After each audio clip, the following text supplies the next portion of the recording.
नमस्कार साथियों। America, Israel और ईरान के साथ जंग जारी है। इसका मार्केट पे क्या इम्पैक्ट पड़ रहा है, आज मार्केट किस तरह से ओपन हुआ है और किस तरह से रिएक्ट करेगा, सिल्वर और गोल्ड की प्राइजेस कहाँ तक जा सकते हैं, कितना तेजी और कितना गिरावट देखने को मिल सकता है, साथ के साथ इक्विटी मार्केट पे इसका कितना इम्पैक्ट होगा, इन सभी विषयों में डिटेल में बात करेंगे। अगर आप चैनल पे नए हैं तो लाइक करें, शेयर करें और सब्सक्राइब करें दोस्तों। सबसे पहले बात करते हैं प्राइजेस की। आज मॉर्निंग में जब कॉमिक्स का मार्केट ओपन हुआ तो मिडिल ईस्ट के कुछ कंट्री बंद है। जापान का इक्विटी मार्केट लगभग 3% नेगेटिव खुला। इसके साथ गोल्ड और सिल्वर के प्राइजेस में अच्छी खासी तेजी देखने को मिली। गोल्ड जहां लगभग 2.5% के ऊपर खुला, वहीं सिल्वर का प्राइस जो मॉर्निंग में था वो $96 को उसने ब्रेक कर दिया। हालांकि फिर अभी $1 से $1.5 नीचे आया है, लेकिन अभी भी $94 के आसपास ट्रेड हो रहा है दोस्तों। तो इसको देखते हुए जैसे वॉर अभी जारी है, ईरान ने यूएस के सभी बेसिस पे अटैक किया है, चाहे वो कुवैत हो, बहरीन हो या फिर आपका यूएई हो, अबू धाबी हो। यूएस के हर मिलिट्री बेस को उसने निशाना बनाया है और ईरान के ऊपर अब अमेरिका और भी तेजी से हमला कर सकता है दोस्तों। इसलिए मैं इसकी बात कर रहा हूं कि अब आज और आज के आने वाले टाइम में मार्केट का जो रिएक्शन होगा वो कुल मिला जुला करके इसी के आसपास घूमेगा कि ईरान के ऊपर इजराइल और अमेरिका किस तरह से अटैक करते हैं और ईरान उसको किस तरह से रिटेलिएट करता है दोस्तों। अब आइए जानते हैं इसका मार्केट पर क्या फर्क पड़ेगा। स्पेशली अगर इक्विटी मार्केट की बात करें तो वहां पे अच्छी खासी गिरावट देखने को मिलेगी, क्योंकि अभी जहां जहां का इक्विटी मार्केट खुला है वहां पे अच्छी खासी गिरावट है। क्योंकि जो मेन क्रूड ऑयल जो स्टेट ऑफ हॉर्मोन्स की तरफ से जहां से मेजर शिपमेंट पास आउट होता है वो पूरी तरह से ईरान ने बंद कर दिया है। तो जब जब शिपमेंट दूसरी तरफ से घूम करके आएगा तो वहाँ पे कॉस्ट भी बढ़ेगा, इंश्योरेंस चार्जेस भी बढ़ेंगे। इसके वजह से क्रूड ऑयल में अच्छा खासा उछाल देखने को मिलेगा दोस्तों, जिससे महंगाई में बढ़ोतरी होगी और वहां रूपी डी अप्रिशिएट करेगा, मतलब रुपए के भाव में भी गिरावट देखने को मिलेगी, जिससे भी सिल्वर, गोल्ड और कमोडिटी के प्राइसेस में अच्छी खासी तेजी देखने को मिल सकती है। साथ के साथ अमेरिका जिस तरह से जंग में है, अगर डॉलर भी और डी अप्रिशिएट करता है तो वहां पर भी आपको प्राइजेस में अच्छी खासी बढ़त देखने को मिल सकती है। तो ओवरऑल जब तक ये लड़ाई चलता रहेगा प्राइजेस एस्केलेट होते रहेंगे सिल्वर और गोल्ड के, और इक्विटी मार्केट प्रेशर में रहेगा दोस्तों।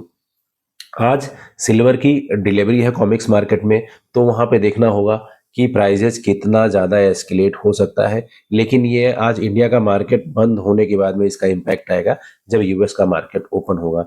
लेकिन ओवरऑल बात करें तो जो आपको मेजर ध्यान रखना है वो सिल्वर और गोल्ड के रेशियो पे रखना है। अगर गोल्ड ने इस अनसर्टेनिटी में जियो पॉलिटिक्स में अच्छी खासी बढ़त बनाई, यानी कि जो $5,500 या जो उसका हाईएस्ट $5,600 है उसको तोड़ा, तो सिल्वर भी उसको फॉलो करते हुए प्राइजेज में अच्छी खासी तेजी देखने को मिल सकती है।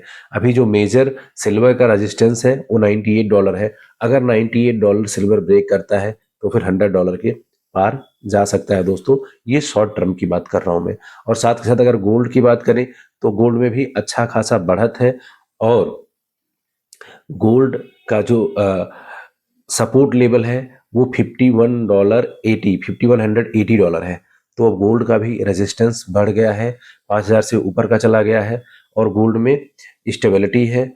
और जिस तरह से वॉर एस्केलेट हो रहा है और ट्रम्प का नया नया स्टेटमेंट आ रहा है, और ट्रम्प ये भी कह रहे हैं कि वो डायलॉग यहाँ पे बातचीत करने के लिए भी तैयार है। लेकिन ये देखना बड़ा दिलचस्प होगा कि जैसे ईरान के सुप्रीम कमांडर को, सुप्रीम लीडर को, खमेनेई को मारने के बाद में क्या ईरान यहाँ पर चुप बैठेगा, या ईरान वार्ता करने के लिए तैयार होगा और अचानक से अटैक कर देगा।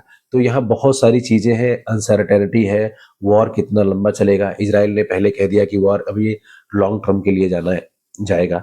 तो इन सभी विषयों पर आपको ध्यान देने की जरूरत है। जो मेजर चीज आपको देखना है, रूपीज कितना डी अप्रिशिएट कर रहा है, डॉलर में कितनी गिरावट आती है, साथ के साथ सिल्वर और गोल्ड का रेशियो अभी 1:56 का है। इसमें अप साइड आता है या डाउन साइड आता है, मतलब डॉलर और आईएनआर के मूवमेंट पे यहाँ गोल्ड का प्राइजेस डिसाइड होगा। और जिस तरह से सिल्वर का इंडस्ट्रियल डिमांड है तो वहां पर सिल्वर भी उसी हिसाब से रिएक्ट करेगा दोस्तों। साथ के साथ जिस तरह से अभी माहौल बना हुआ है, ऐसा लग रहा है कि नाटो भी इस वॉर में शामिल होगा, और चाइना और रसिया ने जिस तरह से ईरान को अकेले छोड़ा, अभी कोई भी न्यूज इस तरह का निकल करके नहीं आया है कि कोई भी कंट्रीज लेबनान को छोड़ करके ईरान के समर्थन में आया है। तो ये वॉर देखते हैं कब तक चलता है। अगर लॉन्ग टर्म के लिए खींचा तो सेफ इन्वेस्टमेंट में अच्छी खासी तेजी देखने को मिलेगी, इक्विटी में अच्छी खासी गिरावट देखने को मिलेगी। ओवरऑल कंक्लूजन ये है कि अगर आपके पास अच्छा इक्विटी का शेयर स्टॉक कुछ है तो उसमें पैनिक ना करें। वॉर के बाद हमेशा यही देखा गया है कि इक्विटी मार्केट में अच्छी खासी रिकवरी देखने को मिल सकती है। साथ के साथ अगर बुलियंस की बात करें तो गोल्ड्स के प्राइजेस में अच्छा खासा उछाल देखने को मिलेगा, और गोल्ड जब एक बार गोल्ड का भाव चढ़ जाता है तो वो स्टेबल हो जाता है, उसमें बहुत ज़्यादा गिरावट के चांसेस नहीं रहते।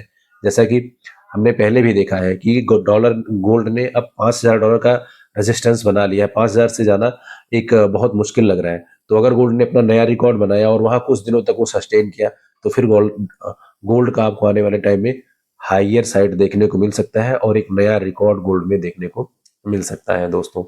तो अभी जो आपको सबसे ज्यादा पैनी नजर बनाकर रखना है जियो पॉलिटिक्स पर, ईरान अमेरिका इजराइल के स्टेटमेंट पे वॉर कितना दूर तक जा सकता है, और इसमें डोनाल्ड ट्रंप और क्या क्या आगे बोल सकते हैं दोस्तों।